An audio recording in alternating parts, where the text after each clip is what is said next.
From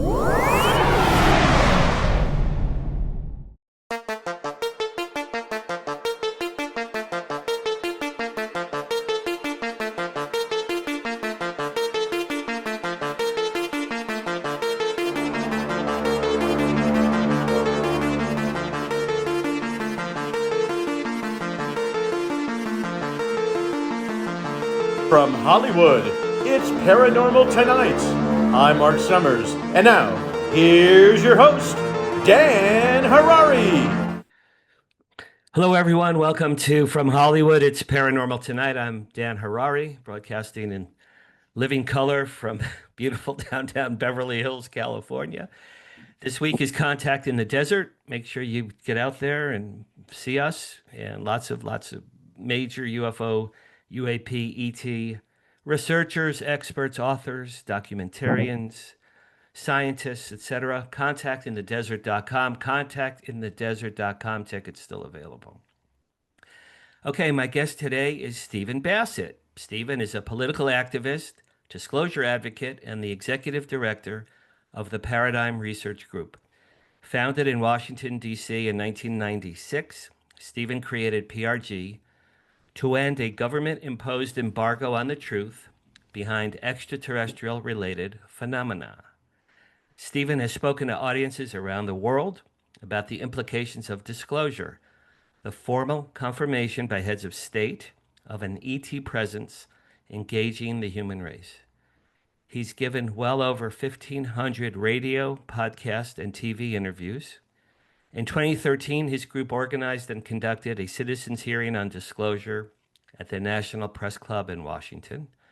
In 2014, Steve launched a 2-year political initiative that injected the ET issue into the 2016 presidential campaign. Steven has appeared in dozens of documentaries and TV episodes. His lectures and interviews are well represented on YouTube. Exactly 2 years ago now, Steven and I co-founded the Hollywood Disclosure Alliance, the HollywoodDisclosureAlliance.org. Check it out. And since then, we've become pretty decent friends, if not brothers from different mothers. I think we're brothers from different mothers, Steven. Steven is also planning an X conference early next year in Washington. And we just announced that today on my news platform called thewowsignal.news, thewowsignal.news. And here is Steve Bassett. Hello, Steve. I could see you this time. How you doing, brother?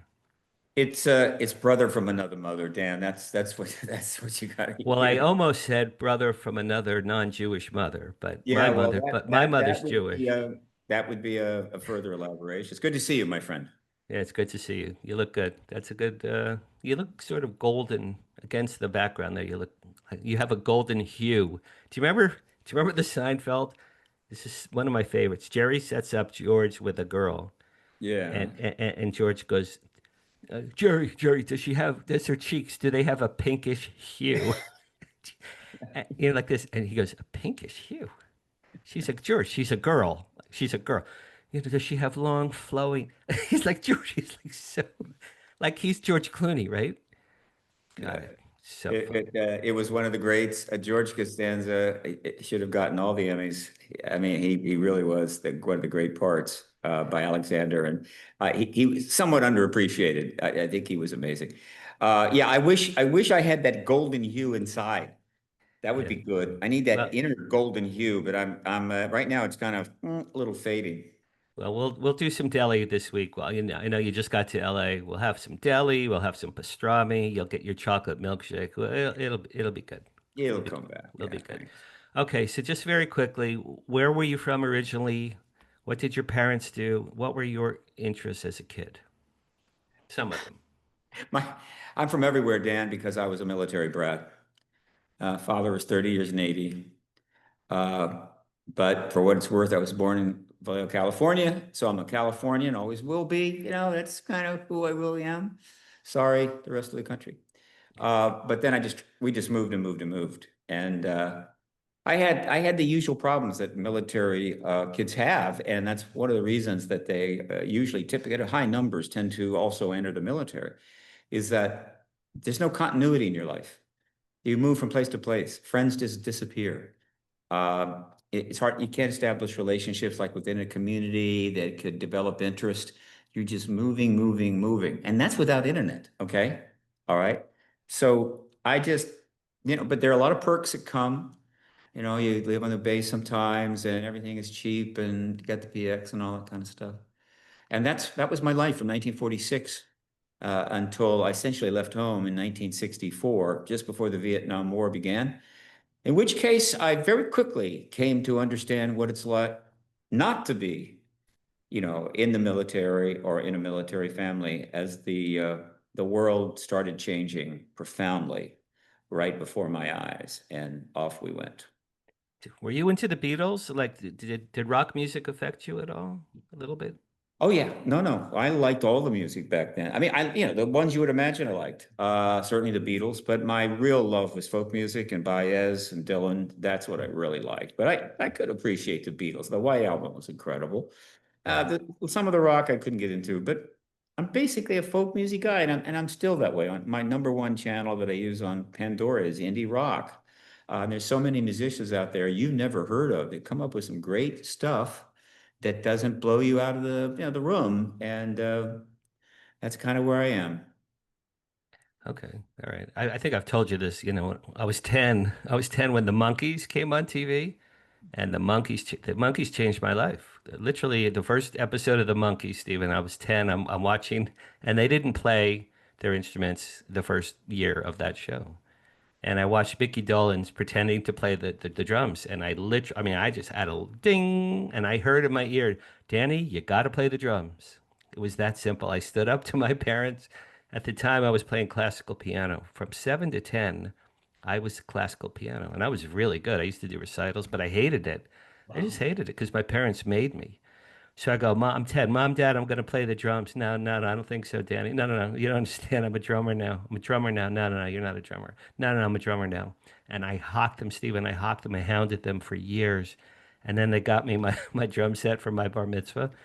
And then that was it. I grew my hair long and my whole life changed. That's why I have bar mitzvahs, Dan. And by the way, you are the only person I know and ever will know who the Monkees changed his life. I'm just The saying. Monkees changed my life, literally. And the coda is exactly 10 years later, exactly 10 years later.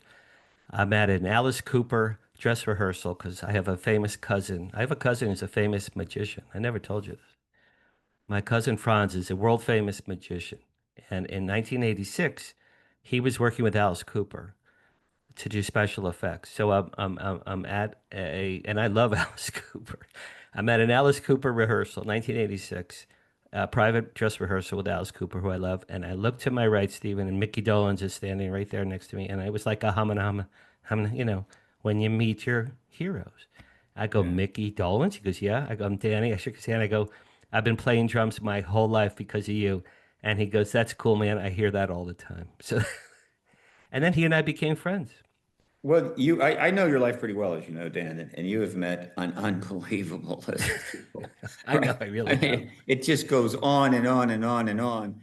I haven't met so many, I mean, the odd person here. I think I was standing next to Johnny Carson once. I vaguely remember that, but that's about it. Well, my first book, Flirting with Fame, the title says it all. Flirting with Fame. All right, this is about you. This is not about me. Okay. Yeah, I think it was. Last I checked, Dan, it was about me. Yeah, I It think. is about you. Yeah, yeah, yeah. Mr. Ego. Okay, here we go. I just wrote these about 15 minutes ago, but these are good questions. You recently told our mutual friend Jeff Mara on his Jeff Mara podcast, and I found this interesting, Stephen. You knew extraterrestrials existed, you said, when you were like a teen. Okay, how could you possibly have known that?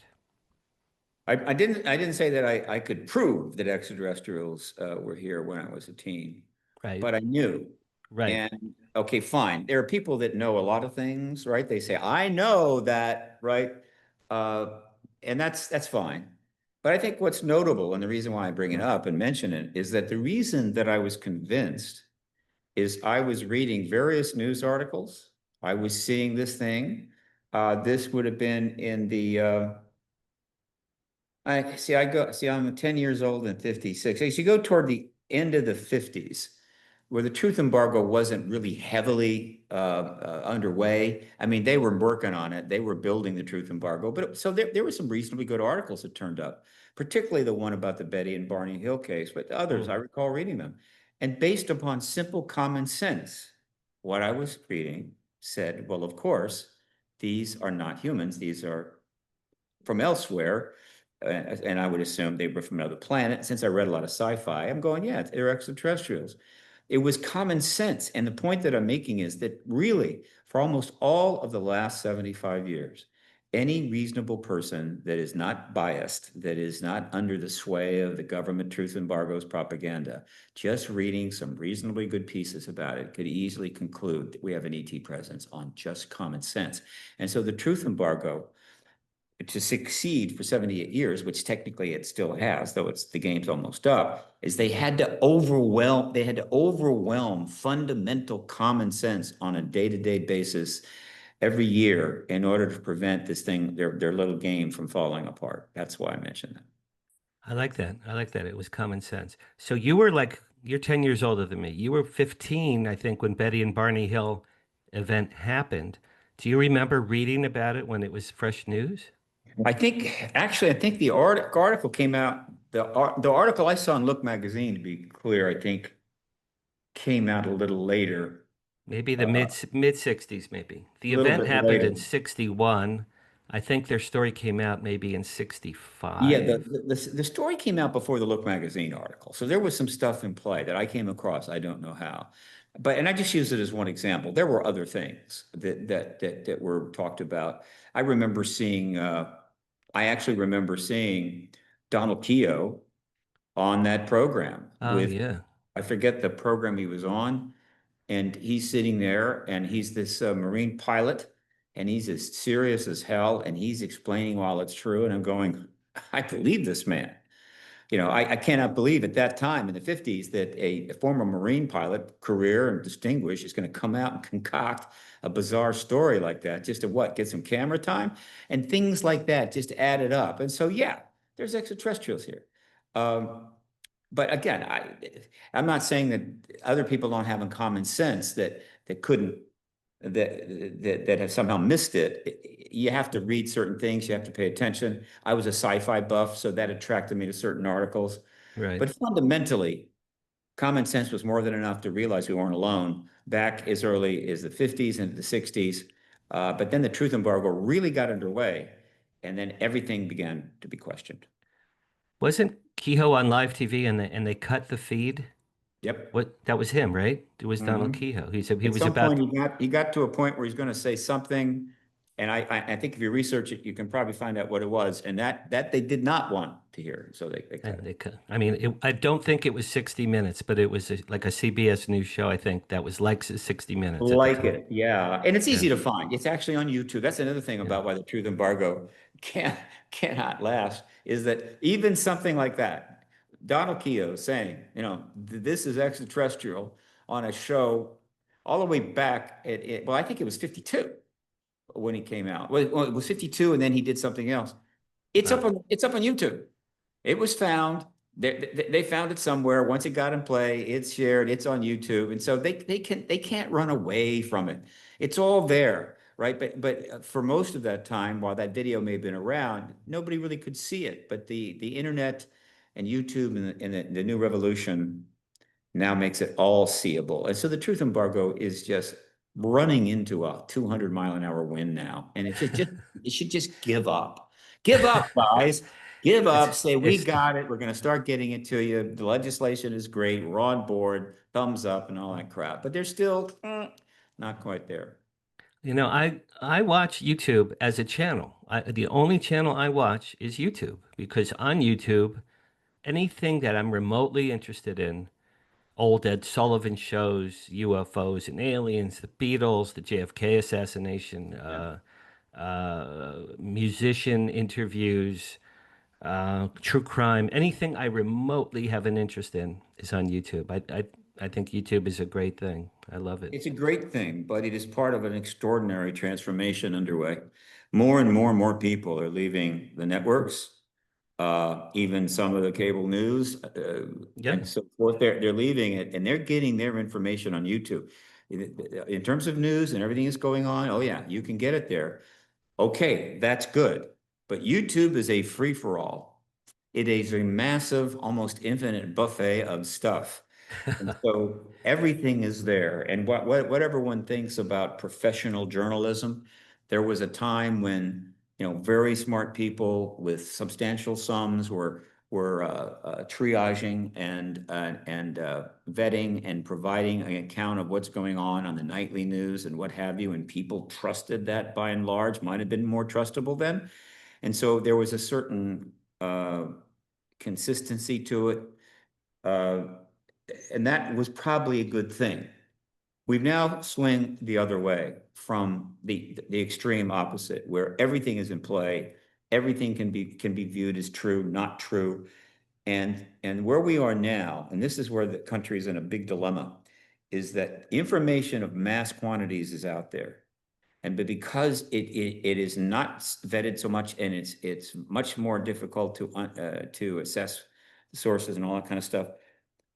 In order to not get misled and carried off into the boonies or into the woods, you need a really good education. The more education you have, the more you understand logic, the more you've learned, the more you can assess, oh, that on YouTube is, yeah, that's good. I want to work with that. And that, forget about it. The less education you have, you're completely vulnerable to, at the mercy of whatever the hell somebody is putting up there, regardless of whether it's true, false, or a hoax. Right. And unfortunately, at the same time, we have been achieving that extraordinary kind of universal media thingy, our education system is going down, and the quality of the minds of the American kids is going down. And that is a very bad combination. One of your all-time favorite movies, you told me when we met, is 2001: A Space Odyssey.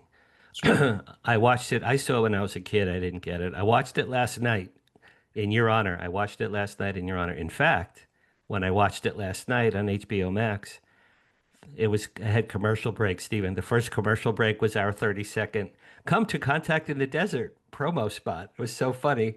And I texted, No kidding. as I'm watching it, they're the first commercial spot. I texted Captain Ron. I go, Ron, you're not going to believe this.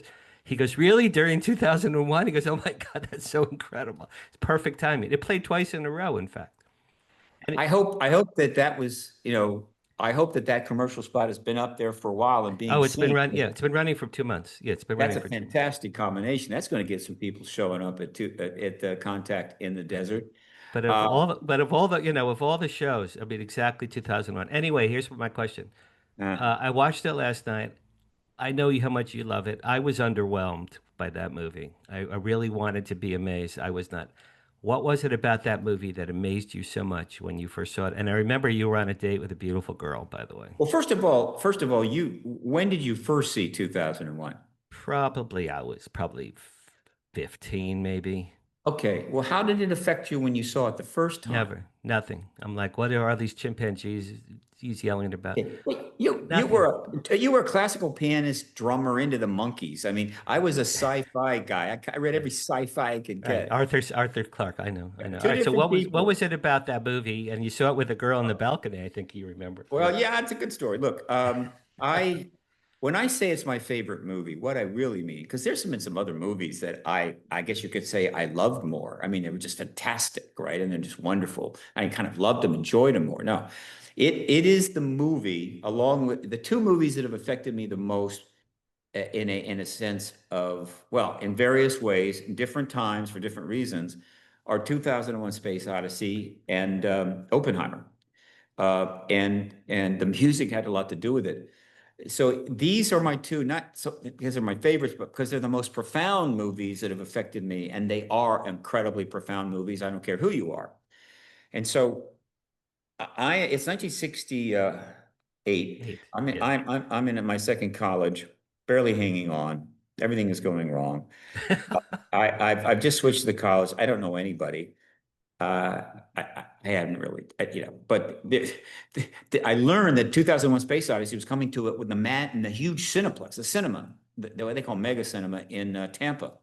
which is this huge curved screen. It's kind of like our IMAX, only it's horizontal and it's impressive. And they said, yeah, I got to go see it. And I just had talked with this one nice girl, nice woman, nice student.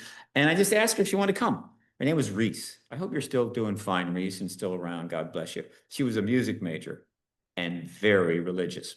But I didn't care. So we go to see and it's a matinee, I think, on a weekend. We go to see 2001 Space Odyssey. We get there, and the movie didn't do that well. A lot of people don't realize it did not do that well when it started out. Getting numbers and so forth, because it was just too advanced and too cool for the people back then. And so the place was pretty much empty, and they had this huge balcony. And I said, I want to see it on the balcony. So we've opened the balcony with front row balcony, dead center on the railing, huge curved screen, and up comes 2001, right?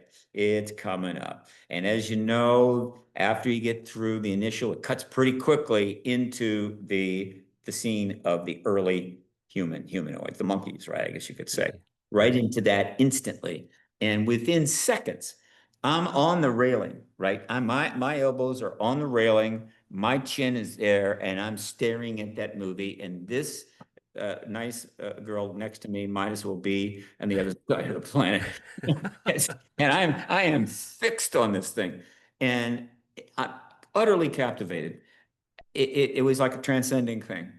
And so it's over, and we leave, and I just remember turning to her and saying, that is the most profound movie I have ever seen in my life. Mm-hmm. And she turns to me and says, I absolutely hated it.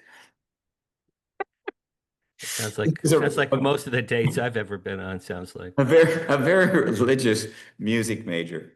A life. No, we never had a second date. But the thing is that I'll never forget that.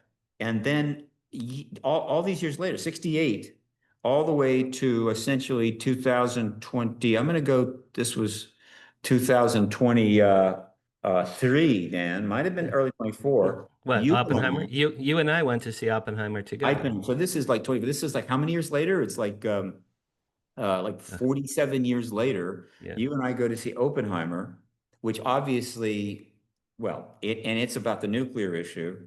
And in the meantime, I have engaged this issue for decades and decades and have developed a very powerful understanding and sense of the connection between the ET presence, what they do and everything else, and the nuclear history, the history of the nuclear weapons going back to 47. They're intertwined, they're incredibly important.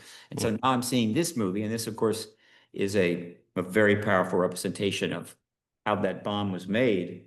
And and it has Hans Zimmer's music. And of course, I worship Hans Zimmer. I have a statue of him, that I bow before. I know you love him. He is the he's the greatest, as far as I'm concerned, scorer of all time. I know there was another guy that was pretty big a few years ago, and so that's the second one. And so that's kind of my story there. You and Reese have something in common. You too. Yeah, I should look her up, and I'll date her. I wish if I could find her. If she ever hears this, she may ever call me up. She would be roughly my age. I think she'd be about maybe 2 years older than I am. But you and Reese have that in common, my friend. I mean, I wanted last night. I watched it like focused, like I'm gonna like this because I'm talking to Steven tomorrow, and I'm like, okay. The only good part was when he goes. Hal, open the bay doors. Sorry, Dave, I can't do that. I mean, that's just great. Sorry, Dave, I can't do that. That's the best part. The pod bay doors. What was it about that movie that so enthralled you? Well, first of all, understand, Dan, you're seeing this movie again after all is unfolded in those decades and decades in scientific advancement and our own space program and ETs and everything else. And sure, it just doesn't have the catch that it had then. So I expect that. Don't feel embarrassed.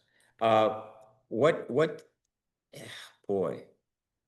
that is if I could write a memoir, and I certainly can. You know what, Steven? You know what? Do me a favor, seriously. For the next Wow signal, we're off topic, but who cares? It's just you and me, right? Yeah. Write a piece about how 2001 affected you, and would you do that for the next Wow? That would be cool. I can do that. It's an excellent suggestion. So I simply say that what was going on in me in 68, uh, all I'd been through, I was a physics major. I was aware of the ET thing, but I wasn't involved in it. Right.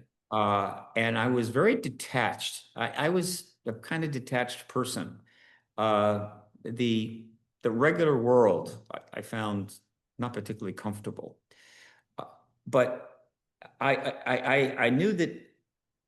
Well, I'll put it this way: 2001: Space Odyssey was a basically a about the humans actually making contact.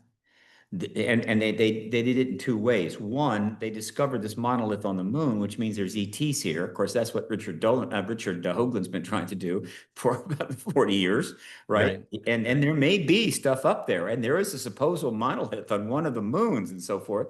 But that tips them off, and then off they go with this ship, right? To to follow up on that because there's a signal out there, and they're going to go Right. find it. And Right. so it's about making contact with non-humans, meaning with a much more incredible galaxy, which I was almost certain was a hell of a lot nicer than the Earth and the world that I was in a sense. And so all of that was incredibly powerful.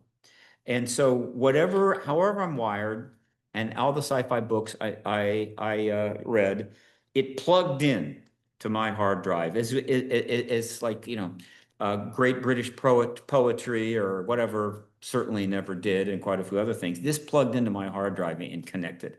And from that point on, I was probably destined to engage this issue in a very real way, but I had no clue that that could possibly happen, I assure you. But in a That's a way, it set the stage that at some point in my life, I was going to have to make a decision. And that decision was to go directly into this issue, no holes barred, volunteer, this is it. And probably that decision was already set in place back when I saw that movie in Tampa.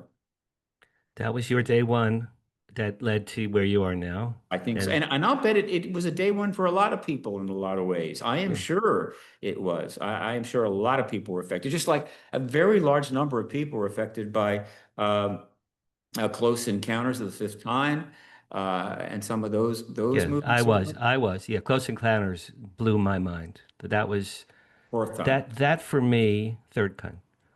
Close Encounters for me was my wow, that this is probably real. Yeah, And I saw it when it came out. Now, I saw a UFO with my father. You know the story in right. 1970. Yeah. 1970, when I was 13, and I forgot all about it. Close Encounters was 77, and I saw it. And I didn't remember the UFO I saw with my dad, but that movie affected me very much. I don't. I would, of course, give anything to spend a lunch with Steven Spielberg and talk to him, but I don't know to what extent Steven Spielberg appreciates just the impact that he has had on the world, okay, because of that movie. That movie, right? I mean, Yeah, some of yeah. this will be pretty profound and important, but that movie, because at the point that Close Encounters of the fourth, is it the third kind or fourth kind? It's the third kind. Third time. Okay. A whole lot of people had seen things. I mean, there were sightings being reported decades and decades, thousands of them, right? And that's only a fraction of the sightings that had taken place that you just didn't call up the police and say or report it or anything else. I assure you, for every one sighting that ended up in a MUFON study or and maybe a news article, there were probably 1,000 that people saw and go, I have no idea what that is, but we've got to get to the restaurant or we'll be late for dinner. And so all these people saw that, and then up comes Close Encounters of the Third Kind, which actually has sightings in it, and then people having to deal with that and Right. reacting to it, and ultimately leading to what amounts to open contact, which I say is coming. It may not be in that form, but real open contact. And you could just see people, and I'm sure people in the audience watching this, yeah, yeah. I saw something. Yeah, it was like that. This is real, right? Yeah. This Right. is real. And then having that moment where, okay, that you finally get to see the ETs at the end of the movie. I bet that charged up the batteries of uncounted, maybe millions of people, because I don't know how many millions of people have seen that movie. It's got to be Oh hundreds, yeah, hundreds of them. millions. And whether you saw it back then or you saw it 10 years later or 20 years later, it just charged them up that, like, this is real. And one day we are going to have that moment on the Devil's Tower. And of course, the truth embargo did not want that. You don't want millions of people energized along those lines if you're trying to keep that lie going indefinitely until you're satisfied that the people are worthy of having it. No. So Steven Spielberg, I assure you, has played a major role in getting us to where right now we are about to have disclosure of the extraterrestrial presence. I think the beauty of Close Encounters for me is that the Richard Dreyfuss, the lead character, he's like an electric utility worker, but he's an everyman. Richard Yep. Dreyfuss in that movie is an everyman who he's a fish out of water. He's a normal, average, schlubby guy who has an extraordinary event in his life, and that event transforms his whole life. And I watch that movie once or twice every year. Every single year I watch it once, and I cry, Stephen. I cry every time at the end because it's just so touching. I just think it's a work of art, that movie. And he had the wonderful actress that played his wife Yes, recently. she died recently. Melinda Dillon. She died, I think, last year. Uh, Oh, Terry Garr. She no, also Terry died. Garr. Terry Garr also So you died. had the everyman wife and the everyman Yeah, kids, and they're all yeah, suffering from this obsession and so forth. right, And that reflected on the fact that another reality that others would have reacted to, the people that had already engaged the issue by the end, they joined our Pro, they joined Nightcap, they joined MUFON. They were out there doing research and everything else, and it's not really helping their life. It's not like everyone is applauding them and going, "Oh, we're so happy that you're doing this." They put up with a lot of grief and a lot of crap because the government just demeaned and diminished and ghettoized this issue relentlessly. And so that represented what they'd gone through. right. And so he covered the bases. Stephen, my hat's off to you, sir. I can't wait to hear go watch your next movie. I don't care if it's fiction, narrative, whatever, but I am really pleased that one of the interim names you gave it, and currently I think is still in place, is Disclosure. Thank you, sir. I appreciate it. It comes out next year.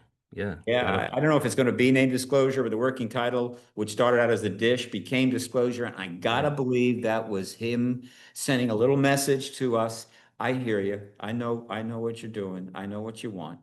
I want to do an HDA afternoon with Steven Spielberg so bad. Yeah, that'd be kind of good. I'll get you his phone number as soon as I get a hold of him. His PR people write back to me, so at the least I can get an official no. I'll get an official no. Relentlessly pummel him. I Just will. pound him until they give in. I will. Okay, we're going to take a little break right now. We need to hear from a very handsome fellow who's going to be talking about his book called After They Came, and we'll be right back. Hi, I'm Dan Harary, author of the sci-fi novel After They Came. After They Came tells the story of Jonathan Tuckerman, a Los Angeles man down on his luck and truly alone in life, who decides to mark his 70th birthday by drowning himself in the Pacific Ocean. Instead, he inadvertently becomes the world's Wonder Man after a pair of extraterrestrial visitors from the Pleiades appear in a giant spacecraft, pluck him from the sea, and present him to the media and the world as their ambassador to mankind. Many leading UFO researchers have embraced After They Came. Nick Pope has called the novel, quote, a delightful tale of wonder and hope. Richard Dolan adds, quote, this book is a captivating novel of benevolent alien contact. And famous alien abductee Travis Walton has said, quote, After They Came is presented in such a graphic visual style, it could serve as the basis for an entertaining film adaptation. After They Came is now available on paperback right here at Genius Book Publishing. And we're back. By the way, my book, After They Came, is now also available as an audiobook. It just was released as an audiobook. After They Came, print, ebook, audiobook, all available on Amazon.com. Thank you. When I met him, I spent about 2 hours with him in 2010. I wish I had spoken to him about ETs instead of his mother's blintzes, but that's a whole nother story. No, Okay, next. let's don't downplay his mother's blintzes. His Okay. mother's, I said, Steven, my name is Dan. Your mother makes the best blintzes in the history of the world. He goes, you're right, she does. And then he became my friend for There you two go. hours. All right, next question. This is a good one. I like my questions here. I If like ha him too. if Harry Truman had disclosed the existence of aliens in July 1947 after the Roswell crash, we'd be living in a different world today. Yes. I feel like I'm asking like Miss America, like, question. Why do you think Harry Truman covered that up? And do you think Truman really did create the Majestic 12 group? Oh, I've got a better question. I'll give you quick answers to those, and I'm going to answer the question you should have asked me. Yeah, go ahead. Look, he made the decision to defer, to wait before anything. He instructed Ramey, no, turn that around, my friend. I don't know who put that press release out. It was Walter Hout, and it Well, was yeah, but the orders of Blanchard. But they weren't punished. They weren't punished. I mean, they didn't know. They thought whatever. The point is, but his advisors, I'm sure, quickly advised him, look, we got to get a handle on this. We got to know what's going on, what's happening here, Right. who, what, when, where, how, before we go there. And so have Ramey turn it around, which he did, Right. and we'll contemplate it. And then over time, as they considered it, they were in no hurry, I can assure you. They came to the conclusion, based upon circumstances in the Soviet Union, the fact they knew they had the atomic bomb secrets, the fact they knew they had the hydrogen bomb secrets. I think we did ours in 52, then they did theirs in 50. And anyway, as the years go by, the decision to, okay, let's go do it, simply shrunk. I mean, the reasons against it just grew and grew and grew and locked it in. Okay, so that's the reason that he made that decision. But the question that is the really great one is this: what would the world have been like if, after 1 week or so of talking to some of his people in DOD and the people around him, saying, well, the article is out, people have read it, it's a pretty cool thing. Let's go ahead and announce that a vehicle Right. piloted by non-humans has crashed. We have the vehicle, we have the bodies, and we're going to be studying this intensely and letting you know what's going on. All right.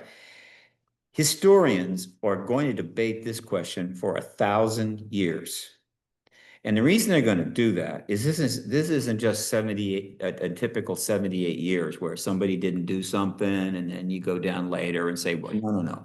This is a 78 years like no other.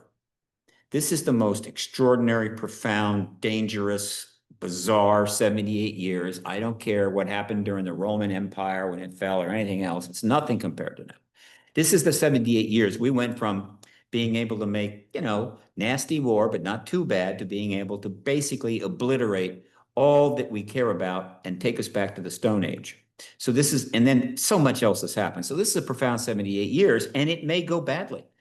Millions and millions of people have died in war. They've died from the aftermath of war. They've died from genocides and starvation, because we've gone from 2.3 billion to 8.3 billion people, and another 4 billion that showed up during that time but are gone now. And so it is a mess in a sense. What would have happened if he had gone the other way? And that's what historians are going to posit. I think there's a book to be written there. Man, I wish I could do it. It could be a hell of a I think it's a movie. I think day one of, and you coined the term truth embargo. Day one of the truth embargo, Stephen. I'll tell you the exact date. It was July 8th, 1947. That's day one way, one. yeah. Day one. That's when Roger Ramey did his weather balloon. Sorry, not a flying saucer, weather balloon. And Truman, day one, July 8th, 1947. The The world would have informal been, beginning. if he It's if there in the formal beginning. You can pin in a little bit further, but let me say this.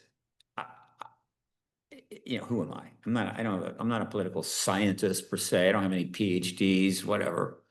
I used to be pretty smart, but that's fading fast.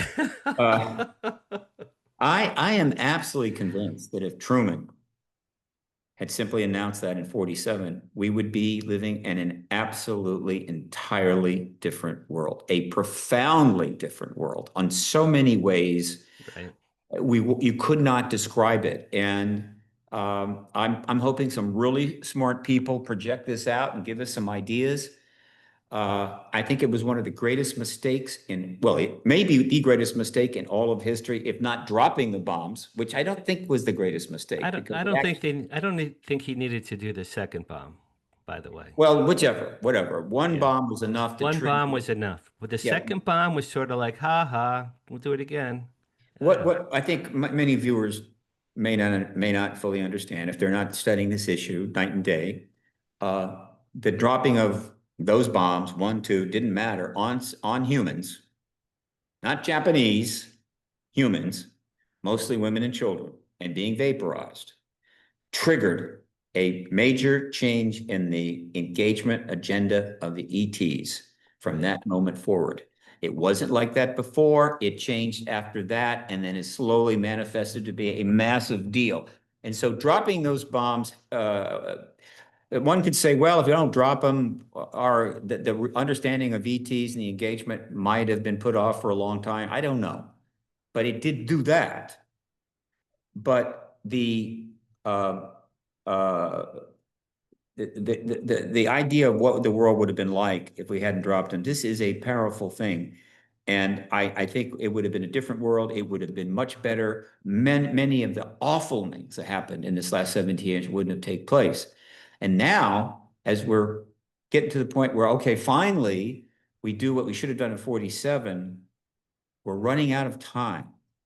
We may not be able to do what Truman should have done in time because we are literally dancing on the edge of the volcano. And we've been dancing there for some time and we could fall in at any moment. And so I think it's a race against history. And as I've said many times, there are two clocks. One was created by the bulletin atomic scientists called the doomsday clock. They keep changing it depending upon how close we are to the big nuclear war. It's now at the closest it's ever been at 59 seconds. And the other is the paradigm clock, at which midnight on the paradigm clock, which I invented in what the hell, it was 1997, I think, is disclosure, right? The confirmation of the ET presence, what Truman didn't do. Two clocks, two very different midnights competing with which one strikes midnight first. And you can read about the paradigm clock on my website, paradigmresearchgroup.org. There's always been controversy whether or not Majestic 12 really, that group existed. It seems to me it's a no-brainer. Of course, Truman would have had that. I mean, of course that existed. Do you think Forrestal was murdered because he wanted to go public? This is getting into minutia. I like that one. But by the way, Forrestal was good friends with JFK. You probably knew that. Yes. Yeah. No, I've read about the Forrestal thing, and it's one of the aspects, one of the elements of this has been studied. Virtually everything that was known that has any connection to ETs has been studied. And thousands of books have been written, okay, about this thing that is nothing, right? And the Forrestal story is interesting. Ultimately, it doesn't matter whether he was murdered or not murdered, but there is a relatively strong evidence that he was very profoundly upset about something, and very likely it was the ET presence issue or the Roswell event, which he knew about, and it's possible that contributed at minimum to his breakdown. He clearly had a breakdown.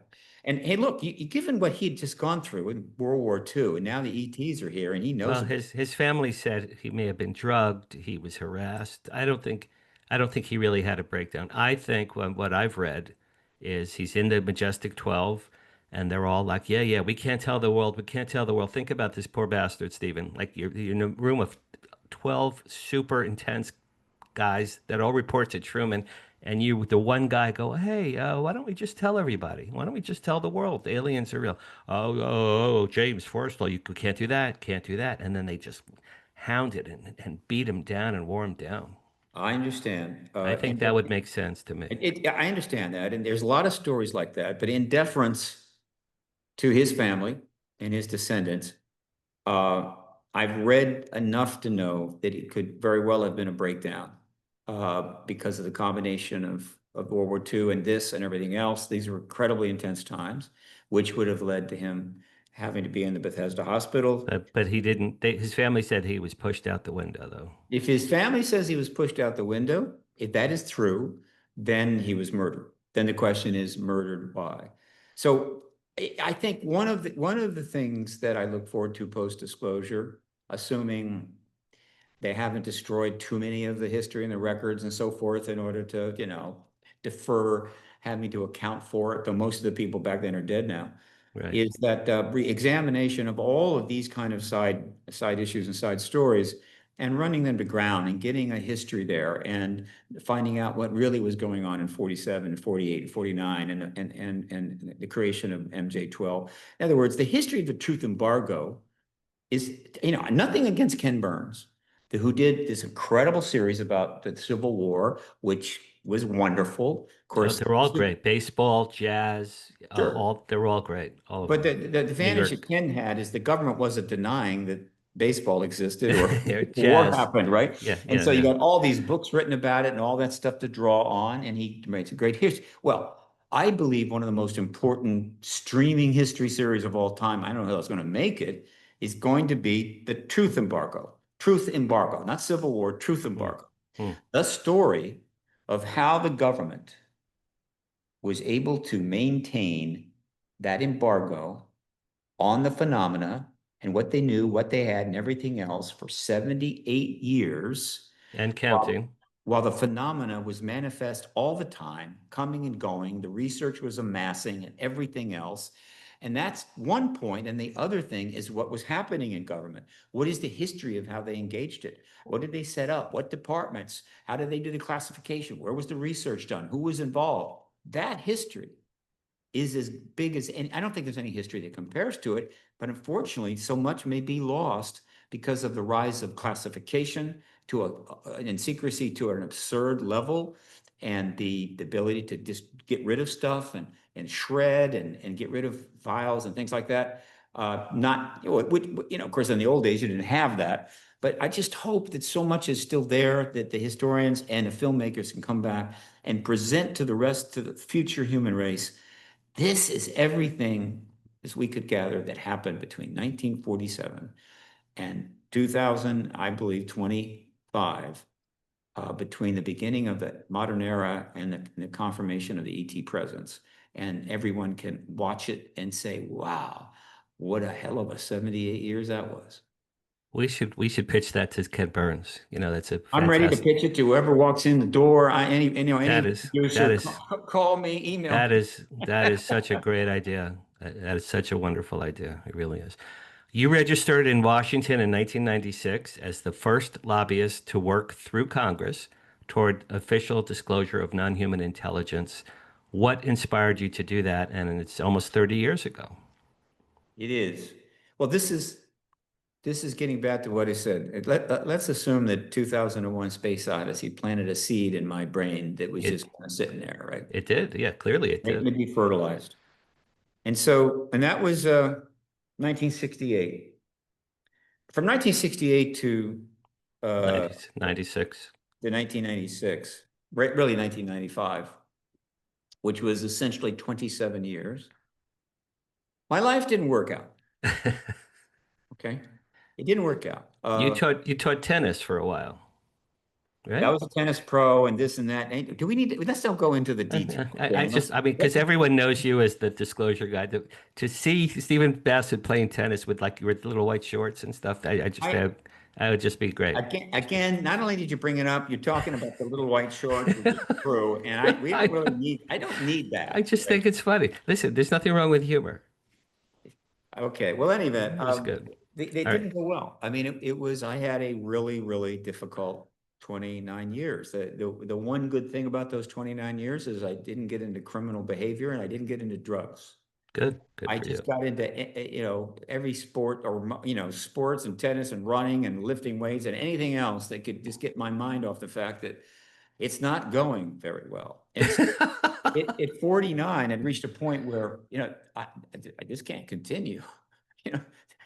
You got to do something, right? You've missed all the big boats that have come through in those years, right? And I just sat down, and two things happened. I I don't mind saying this because I think a lot of people have experienced the same thing. I sat down and started thinking, I must do something. I had a very expensive $3,000 Gateway computer. It would sell for now for like $12.95 and change. And I was scouring the net, and I saw a lot of research on Zoloft and this relatively new SSRI. Hmm. And I'm reading the descriptions, and they're reading the accounts, and as I'm reading, I'm going, "Oh, that's me." You know, that's me. They're writing about me. And so I said, I'm going to do something about that. So I went to some clinics. I ended up getting a prescription on Zoloft, SSRI. I chose that. Within 10 days, I was a totally different person. I had been living under a depressive cloud for most of my entire life and didn't know it really, because if all you're in is a depressive cloud and you don't know that you're in it. And I just hadn't done enough what we'll call private, stuff to maybe figure it out. No, I just kept pushing forward through like a plane flying, without, flying through clouds with no visibility, hoping you don't crash into a mountain. So in 10 days, I was a totally different person, and I started making decisions. And one of those decisions is, what do you do next? What interests you? What really moves you? And of course, I was always a sci-fi person, and I was always kind of paying attention to the UFO stuff, but never acting on it. And I said, I've read some pretty important books recently, and it's part of my interest, including John Mack's book, Abduction, Right. a Harvard professor, Pulitzer Prize winner. And that book told me that this issue had really arrived. This thing is now going somewhere. It's just not another story or that's debunked by Phil Klass. It's the real deal. And I said, all right, that's what I want to do. And then the next decision is, how do I get in? How do I get involved? And I made another good decision. I think I made three good decisions in the span of like 12 days, which amounted to the same amount that I made in the previous 12 years. Right. I said, well, their organization is, listed its name and number in the book. Why don't you call them up and see if they'll let you come and volunteer as kind of a business consultant? Because I had been doing that kind of stuff, right? Business consulting, whatever the hell. And somehow I had the fire, in my voice, and they let me come. And so I came out, drove out, and volunteered for 4 months. And when my time was running out, I said, okay, what do I do next? When I made another great decision, right? I mean, I'm telling you, I owe everything to Zoloft, my friend. I'm still on it 28 years later. What can I say? Um, I said, okay, if the problem with this issue isn't proving this account or that account or this sighting or that sighting. They've done that. They've done it thousands of times. The evidence is overwhelming. It's all over the place. So why aren't we discussing the extraterrestrial presence in Congress? Because the truth embargo was a political decision, period. It wasn't a scientific decision. It was a political decision, and therefore ending it was a political act. And so it was the politics that was going to bring us the end of the truth embargo, and therefore I had engaged that, which I had a lot more, I was a little more simpatico with that. I'd spent a lot of time in DC. I had paid a lot of attention to politics, because it was an interesting era I lived through. The Vietnam War, this war, that war, this upheaval, you name it. And I had family there. I'd been in there. So I said, politics. I'm engaged in politics. So what would I do? Run for office? Write a political novel? And then it flashed in my head.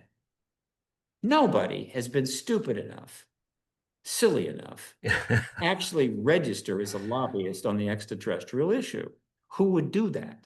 Nobody's going to pay you. Nobody on Capitol Hill is going to talk to you, right? You'll be a laughing stock. So therefore, if I leave Boston and go back to where I could stay in Washington, Bethesda actually, and register, I'll be the first one in all of human history. And I said, that would be great. And so I rushed down there. I mean, I took risks. I finally got there. I got set up and I immediately filed as a lobbyist, which doesn't cost anything. It's very simple. Wasn't complicated. Registered as a lobbyist. And knowing that the Washington Post tracked that one day they were going to see that and go, and come see me. Okay. Now, as it happens, it would be nearly 20 years, 22, 23 years before a second person registered as a lobbyist. All right. So I didn't need to be in such a hurry. However, it was a smart move. Why? Because in 97, they sent out the Washington Post sent out a reporter to interview me extensively, take a very big but truly awful photo, and they plastered the whole thing on the front of the first page of the business section of the Washington Post, which is only the second most important page in a major paper like that. And Right. all of a sudden, I was the known and verified first UFO lobbyist. And that was the credential that I then used to go forward and become active and become a force to the best I could, because I started the whole process off with about $1.57. And that's how it began. And that's why it went that way. Do you think, and I've told you this, and it's in my book, in several of my books, I had undiagnosed depression from age 15 to 40. Yeah. And when I turned 40, I got Prozac. And then 2 months later, I started a $1 million business. So Prozac changed my life. Zoloft changed your life. Do you think? Let me comment on that, Dan. That drug became incredibly popular. It was like the ultimate cure, and a huge number of people went on it. It wasn't the right drug for them, but it was like, what the hell? And it got a kind of a bad rep. Let me be clear. If the nature of your depression is of a type that matches up with what that drug does, it is a miracle drug, pure and simple. Oh, yeah, it changed my life. It literally changed my life in every possible way when I was 40. So I've been on Prozac for 29 years. You and I have that's very similar. Anyway, here's my question. Mhm.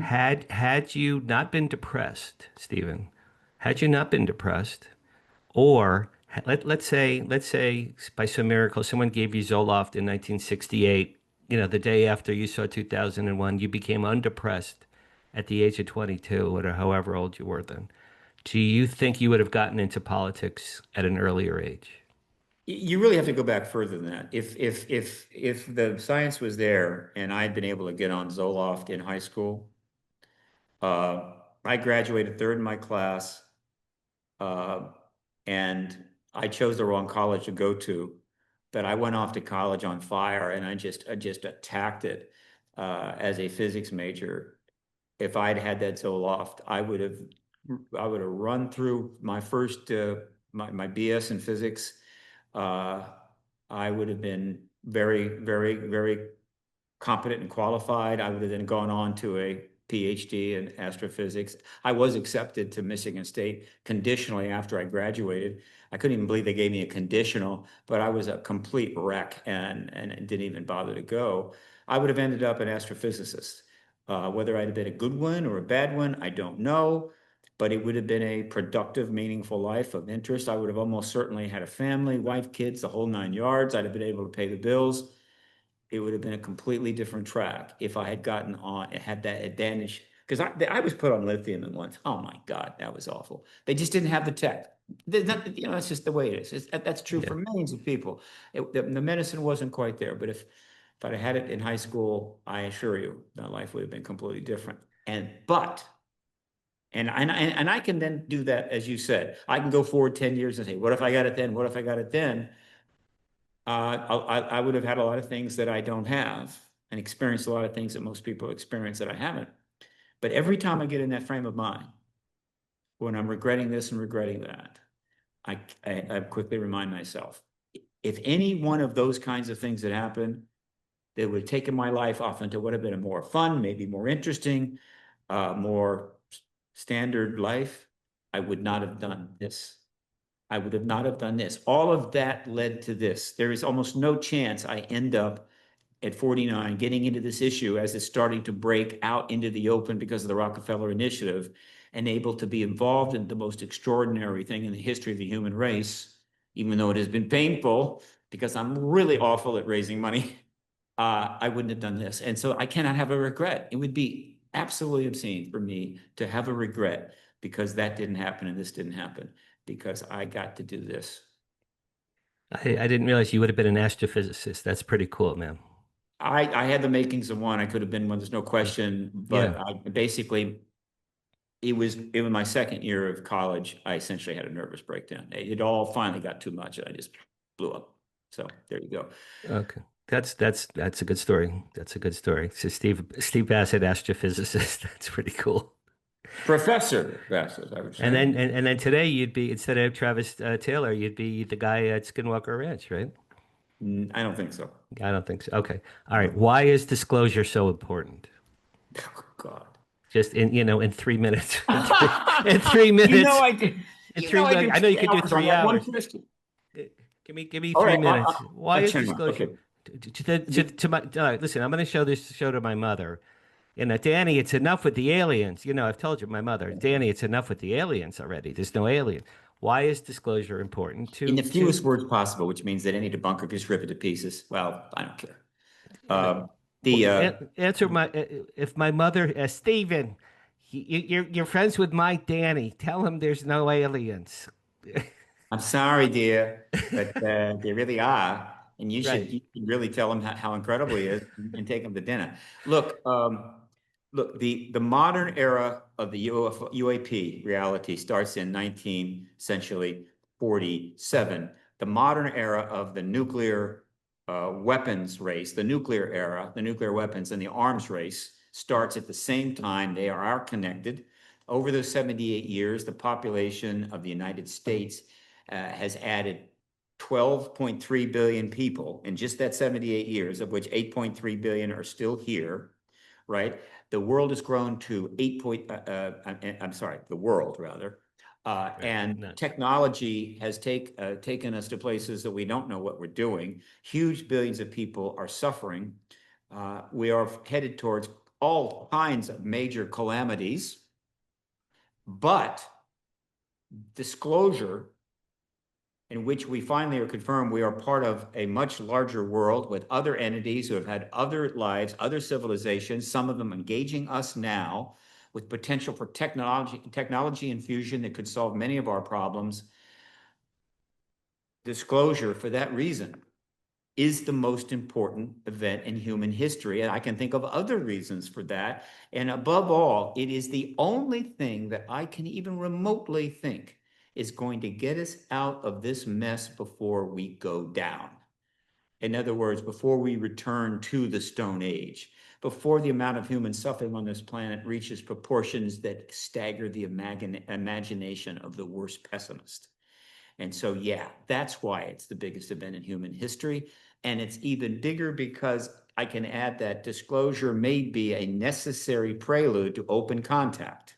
In other words, the Spielberg movie, right? Close Encounters of the Third Kind, The Real Deal. Maybe not with a ship landing, but open contact. And that opens up another a lane for us. In other words, extraordinary transformation, incredible paradigm shift, primarily triggered by a single statement from a head of state. And as will say in The Contact in the Desert, and I've been saying on countless podcasts, the evidence is increasingly mounting that the head of state that is going to confirm the presence of extraterrestrials is the President of the United States right now. You and I co-created Hollywood Disclosure Alliance. It was exactly 2 years ago now. How do you feel Hollywood has treated this issue historically, and how can Hollywood move the disclosure movement forward? In a few words, In a Hollywood three embraced the 3 minutes or ET less. sci-fi to an extent that one cannot even imagine. God knows how many sci-fi films of quality have gone on the screen, probably maybe 1,000. However, 600 of those films had extraterrestrials in them, going all the way back to the day the world stood still. And those films have made a couple of $100 billion for our fine filmmakers, who I admire and appreciate, massive amounts of money, which is good. And also those films, which are seen all over the world, untold trillions of times, if you add them all up in views, Sure. they have ETs in them. So the idea of an extraterrestrial, a non-human from elsewhere, is virtually spread to everywhere except the deepest part of the Amazon forest, or maybe Sentinel Island in the Indian Ocean. And so that is not a shock or a surprise. The fact that there's extraterrestrials here, anybody understands that. They understand the concept. And so they did a great job there. What they did not do is take on the nonfiction side of it, to Right. really put out quality content that was talking about the real, what is being seen and known and everything else. We had to do that with a lot less money. And so in that sense, Hollywood made a decision. And I don't know the particulars, but my estimate of it is pretty straightforward. All of the big shots in this town knew they could make documentaries that would really enlighten the public and take this on. But they also knew that if they made those documentaries and put them on the big screen, the government of the United States would not be pleased about that. And they just didn't want to poke that bear. And so we made them, and we've gotten better and better at it. And streaming came along. And so now my colleagues make docs that go on Netflix, where for most of the last 73 years, you didn't have high quality documentary content on one of the biggest issue in history coming from the major filmmakers. And that was an implicit deal, I believe, between them and the government. I'm not condemning them for it, not at all. I understand why they might have done it. However, now it's the time for them to jump in, and they are. And we created the Hollywood Disclosure Alliance to make it easy, to make it easier for them, by putting 200 members, 100 film and content and creative people, and 100 UAP people that have worked in journalism and everything else in the same group to network with each other. They're in two different groups. They network with each other, they network within their own group, and they get and people outside of the HD can network with them. And it has one purpose, a full nonprofit with only one goal. It does not make money in the sense that it participates in deals. It has one goal, to make sure that more and more major funding and studios make high quality content and use the people that have carried the water for all these decades in the deal. Go to them, not their brother, their sister, or their uncle, or some guy that worked for a camera crew, but rather somebody that has written 4 books on the subject, that has talked about it for years. In other words, use the people that carry the water, come together and make the content that is going to inform the rest of the world. Absolutely correct. You've said, and I agree with you, the only real documentary in history that was on screens around the world on this remotely related to this field was Eric von Daniken's Chariots of Fire, Chariots of the Gods, and that was in the late 60s. So there has never been, and it certainly is time. It's not time. Even one. A couple of screens might get rented, right? And they show a few or something else, but nobody would give it a distribution deal, even though there have been documentaries that have made a great deal of money, not the least of which was Fahrenheit 9/11, which has made over $400 million since then in modern dollars. And they're easy to make, right? You make a 4 or 5 million fantastic doc, you can almost not lose money on it. But even if you did, it won't be much. But they will throw $290 million at some script that, frankly, it's a little squeaky here, and end up dropping 100 million. Again, not throwing shade here. Look, I have had enough exposure to the film business since 2021 to know that it is absolutely brutal. And anybody that gets anything done up on a screen is a genius. It is very tough. It's okay. I hold no grudges. But as you know, major people like J.J. Abrams and Steven Spielberg have done documentary series. There are others in the works right now. They have jumped in. So I'm not worried about the film industry jumping in as we head toward disclosure and then going bananas after disclosure. But I'm still worried that they're not going to allow the people that really know this subject well to be consulting, advising, part of the development process, and shut out. So that's what I'm really worried about. But Hollywood is here. The film industry is here. HDA is about helping to ensure that the citizen side of this is able to team up with them to make some great stuff. There are 3 films historically that sort of meant well, probably. Fire in the Sky about Travis Walton, the Betty and Barney Hill story, and Whitley Strieber's Communion. But none of those was exactly the real story. None of those was exactly according to the people that lived them. So, but even those, even the most recent of those, Fire in the Sky movie, I think was in the 70s. I mean, well, let me be clear. There have been movies about the subject, but they were fictional. They were narrative fiction. Right. Okay? These were based on real events that really happened. Yeah, but even though they were based on real events, that's not a documentary. Fire in the Sky was a documentary. Right. But at least it's close, but no cigar, you know. Yeah. So, but this is as far as they would go. They know that, wow, these are fantastic stories, and everybody's interested in UFOs. Let's make a movie about Travis Walton, and it made money. right? Yes, sure. Community money. But again, the doc, you know what a doc is, right? A doc is saying this is what happened. This is history. You put a documentary about anything. Could it be Roswell? It could be any of the major stories. And you put that up on giant screens in a dark theater, and people are in there and they're watching this and they're looking up. You are giving the issue huge gravitas. All right. And the government doesn't want the issue to gain gravitas in the minds of the public. And so that has been prevented. James Fox came this close to being the first true doc on this subject to make it, didn't quite do it. But I happen to know, or I believe I'm correct, that a very recent doc called The Age of Disclosure, I think is trying to get that big film distributed. Even not, it doesn't have to be 3,500 theaters. It could be just Even 900. one theater would be No, no, pretty no, no, no, no, no, no, miraculous. no. There Yeah. have been one theaters, but they're usually rented by the documentary guy. I'm talking about Oh. a distribution, Yeah. deal Right. of at Right. least 5, 6, 800, 900 theaters.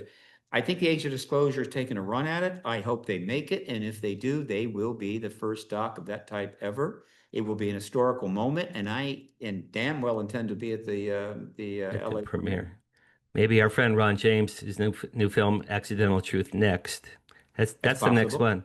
That's the next one up at bat that comes out in September. That That's is the another possibility. I don't know if Ron is going to make a run for that distribution. There are a lot of reasons to not go there in terms of the financial aspects of it, because streaming now is huge.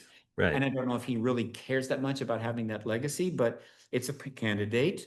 I would love to be attached to in any way, advisor, just a little credit at the end to the first documentary on this subject. And I don't quite count the Von Daniken doc as UFO doc. Forgive me, I'm being picky on this subject to finally Well, make the the ancient astronaut theory is what that was about, which I believe in. international. It's not the same thing. I know, I know. All right, last question. Contact in the Desert is coming up later this week. You and I will be there. What are you looking forward to at the conference? Just a few Well, things. What are you well, personally looking forward to there? well, let me just toot my own horn. Look, there's huge numbers of presentations, but some of them, and I happen to be involved, are very important. There is going to be a panel called the UFO Nukes panel, Right, and that's going to be on Saturday.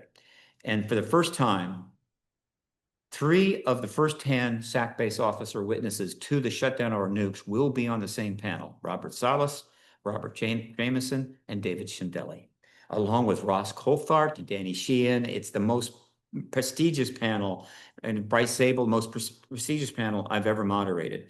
And so that's going to happen.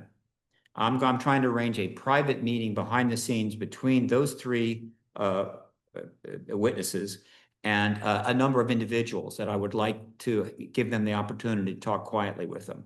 And it's also more important because Salas and very likely the other 2 are in the mix to be at one of the next hearings in front of the right, House Subcommittee right. of the oversight. In which case, if any one of them, it'll be the first time a nuclear shutdown witness has ever testified under oath. They've been trying to for 30 years.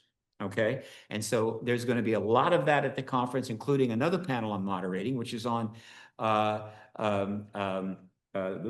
it's on disclosure. The disclosure panel, also very prestigious. So disclosure and all of that is going to have a very strong presence at this conference. We have, they have made some changes from last year, which has made it, I think, much better. We do have a higher attendance lined up than last year. We've got films, we've got film premieres. There are various events. There is a Skywatcher event offsite, but then there is right next door to the hotel, there's going to be a evening under the stars with the amazing Chris. Chris Bledsoe. Yeah, CE5. I can't wait for that. His CE5. extraordinary book, UFO of God. Right. I've gotten very close to him and his family, and this is something else. So we're going to have that. It's got it all, and it's a very strong line of Josh Gates, who is a really popular gentleman with his show on I forget the channel that it's on, but Josh Gates is going to be there as kind of like our superstar. Right. And, History Channel. Right. History Channel, right? Expedition Unknown. Yeah, Expedition Unknown. Right. And there's going to be at least 6 or 7 films shown. We'll have Including ours, Stephen, including ours, including the HDA HDA doc, documentary. It's right? called And then right. Hold on. It's called Inside Hollywood. Aliens, UFOs, and the Quest for Disclosure. It's a 1 hour doc that HDA produced, and that'll be the world premiere, June 2nd at And Contact. that's on you, my friend. You made that happen. And then we have Ron James's film is going to Right. have a sneak preview, not a Sneak full preview, Accidental preview. Truth next, sneak preview. That's right. And then there's another doc that was made by our good colleague and friend Jeff Stein, which is also going to be showing. That's And so the 10-year anniversary Contact in the Desert anniversary show. Yeah. yes, Yep. about the film. So I think this could be the best Contact in the Desert ever. I know it's kind of tough times. It's hard to really make decisions about going to major events like this. However, there's an awful lot of people in LA County, last time I checked, and Orange County, and they do day passes. And so you can just drive on over, right? Take a day pass, go through and have a great time. And then if you really like it, maybe either book a room or drive and come back. But the people on the coast really should think about maybe taking advantage of the fact that they're really just a 3 hour drive away. And why not visit Palm Springs? I mean, it's a great place. It's wonderful. I think it's going to be the most remarkable assemblage of UAP, UFO, ET experts, researchers. It's going to be the most remarkable grouping of people like you ever, I think, from based on what I've seen. Also, Dr. Diane Hennessy Powell from the Oh, yes. telepathy tape. She's going to talk about psionics, which is the big buzzword now this year, psionics, right? Thank you. Glad you brought that up, Dan. I need to mention that because it's important. We were able to get Diane Hennessy Powell, who became famous for the telepathy tapes, which are the audio version of what will eventually become a documentary of her research with autistic children that show absolute clear confirmation of telepathy, usually with a parent, but sometimes with a non-parent. She's been working on it for years. She finally put up the telepathy tapes. And when I saw that, I said, she has to come to this conference. Why? Okay. Remember, she is a PhD psychologist. She's working with autistic children and things like that, and she's discovered telepathy. That's it. However, She's proven telepathy. yeah, She proven didn't it. discover I it. believe She's she proven has. it. Yeah, yeah. But what she may or may not have thought about, I did think about, and that is she must come to this conference. Why? Because if telepathy, I don't care if it's only between two autistics or an autistic and a mother, I do not care. Though I believe there is evidence and there's been research in the past that shows it can be between just regular old people. That research, by the way, was squashed by the federal government for reasons we don't need to go into now.